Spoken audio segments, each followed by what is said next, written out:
Alors on y va. On va appliquer ces couleurs sur l'illustration. Donc vous sélectionnez avec la flèche noire, vous englobez. Je vous rappelle que les parties les plus claires et les plus foncées ont été verrouillées, donc elles ne se sélectionnent pas. C'est parfait.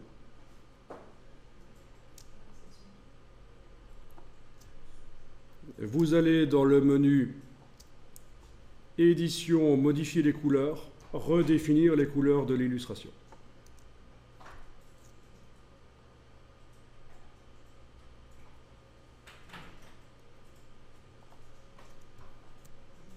Et là, vous retrouvez vos groupes de couleurs et vous pouvez cliquer sur eux et ça s'applique sur l'illustration.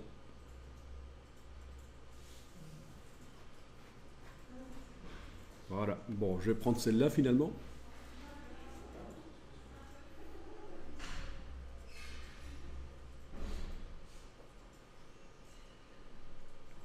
Tiens, on dirait que la partie blanche, j'ai finalement oublié de la verrouiller. Bizarre ça. Je vais recommencer ça.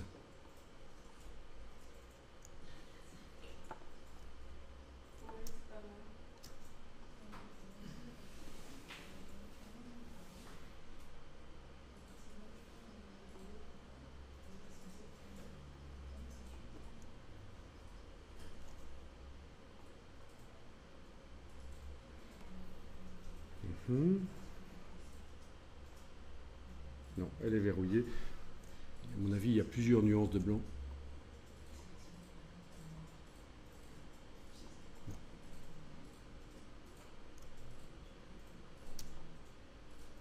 Eh oui, ok, je vois. C'est pas ça. Ok, donc édition, modifier les couleurs, redéfinir les couleurs de l'illustration. Vous avez la possibilité d'appliquer une des harmonies de couleurs que vous avez choisies. Pour empêcher que les blancs ne soient changés, vous cliquez sur la flèche ici. Non, mais ils ne sont pas changés. De toute façon, ici, il n'y a pas de problème là. Il n'a pas changé mes blancs.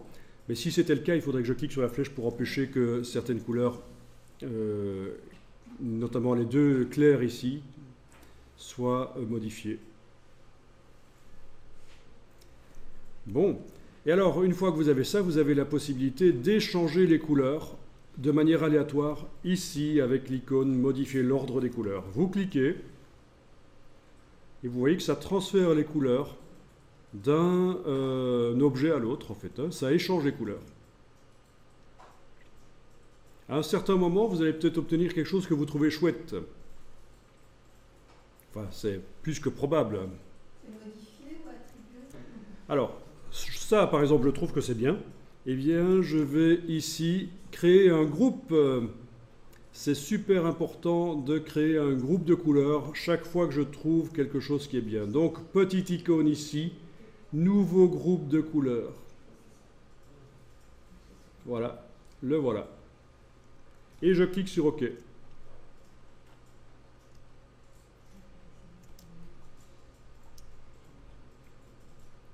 Et puis je peux faire d'autres tests.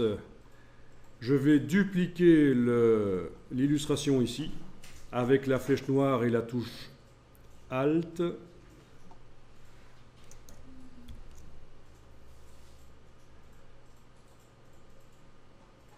Je la duplique.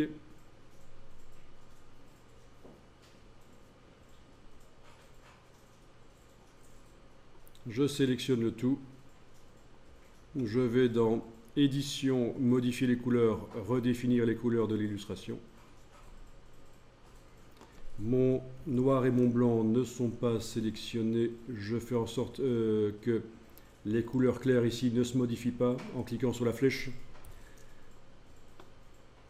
Et là, je peux à nouveau cliquer sur le modificateur d'ordre des couleurs de manière à chercher quelque chose qui me plaît. Ah ben voilà.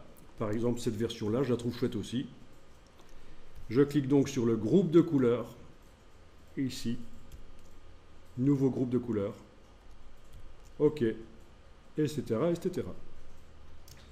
Je vous remonte le processus. Je sélectionne le tout. Je déplace avec la touche Alt.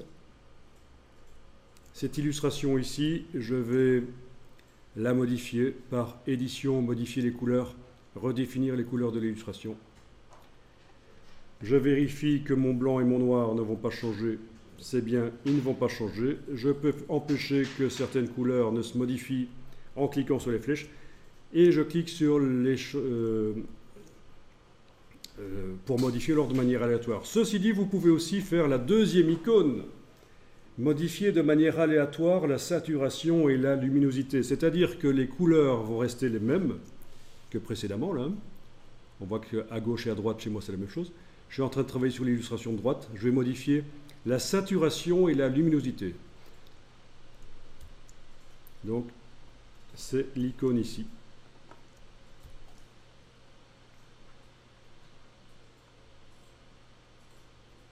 Voilà. Là, on voit que par rapport à l'illustration de gauche, la saturation et la luminosité ont été modifiées.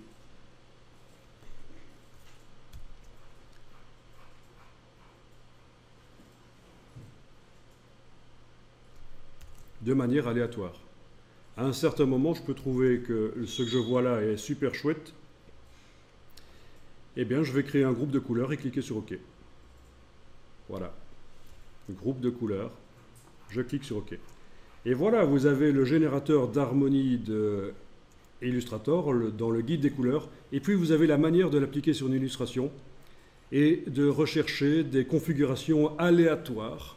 Parce qu'en fait, être créatif, c'est faire des choix. La première étape pour être créatif, c'est se donner le choix. On fait un travail, on en fait plusieurs versions, par exemple, du travail, et puis on commence à sélectionner quelle est la meilleure, voire même mélanger une partie d'un travail avec un autre. Enfin, ici, c'est pas mal. C'est vraiment pour ceux qui sont un peu coincés au niveau des couleurs, vous avez un outil qui vous permet d'aller très loin. Ça marche aussi sur des illustrations qui ne sont pas des vectorisations, bien entendu. Si vous faites des objets tout à fait normaux, des affiches, ça va marcher. Du texte, ça va marcher, oui. Donc ce n'est pas que pour la vectorisation, bien entendu. C'est super puissant comme technique.